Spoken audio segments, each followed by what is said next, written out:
الحمد لله والصلاة والسلام على رسول الله أما بعد فأعوذ بالله من الشيطان الرجيم بسم الله الرحمن الرحيم الحمد لله الذي أنزل على عبده الكتاب ولم يجعل له عوجا صدق الله العظيم. مندو په انسان کې الله یو دو صلاحیتونه یې دي.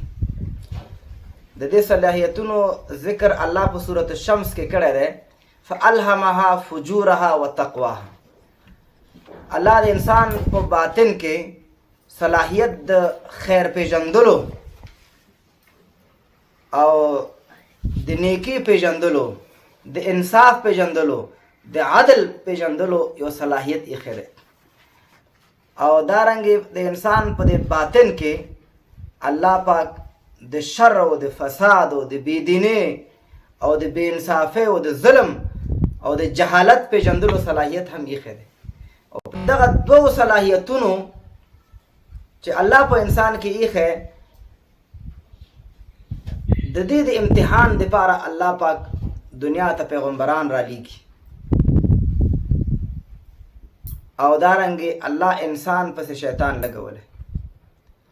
څومره رسولان او انبیا چې دنیا ته راغلي دي، هغوی انسان باندې دا خواري کوي چې همدغه د خیر صلاحیت، د ایمان صلاحیت، د نیکی صلاحیت دا په د انسان کې چې دننه موجود دی، دا بهر د عمل په شکل کې ښکاره شي.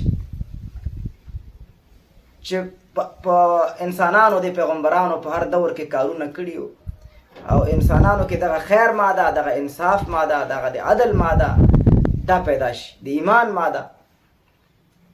او همدغه رنګ شیطانانو هم چې ابلیس په سر کې واقع دی، دا هم خواري کوي چې په د انسان کې دا بل صلاحیت چې د شر صلاحیت دی، دا په د انسان کې غالب شي، دا انسان په عمل کې ښکاره کړي، د ده نه شر صادر شي، د ده نه بېدیني صادره شي، د ده نه فساد صادر شي، د ده نه ظلم صادر شي، د ده نه جهالت صادر شي.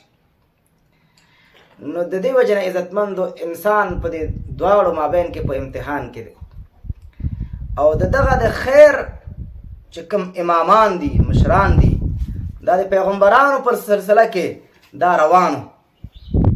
نو تر ټولو اخرنی د خیر امام، د خیر مشر، د خیر رهبر محمد رسول الله صلی الله علیه وسلم چې په ده باندې نور د پیغمبرانو سلسله ختمه شوې ده.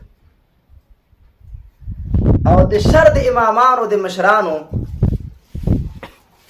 او د شر د رهبرانو تر ټولو لوی شری، لوی فسادګر هغه دجال دی چې هغه لا نه دی راغلی. فتنې راغلی دي خو هغه لا نه دی راغلی. دجال به هم په آخره زمانه کې راځي. په خیر کې هم تر ټولو ستر امام محمد رسول الله، د شر تر ټولو لوی مشر، د شر مشر، د فساد مشر، د بېدینۍ مشر، د بې انصافۍ او د ظلم مشر هغه دجال دی چې آخره کې به راځي.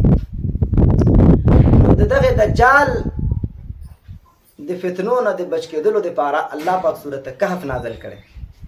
او سورت کهف کې هغه څه الله ښودلي چې انسان څنګه وکولی شي چې دجال د فتنو نه محفوظ شي. دې باره کې به انشاءالله زمونږ درسونه وي سلسله وار. رب العزت دې موږ او تاسو ټول د دجال د فتنو نه محفوظ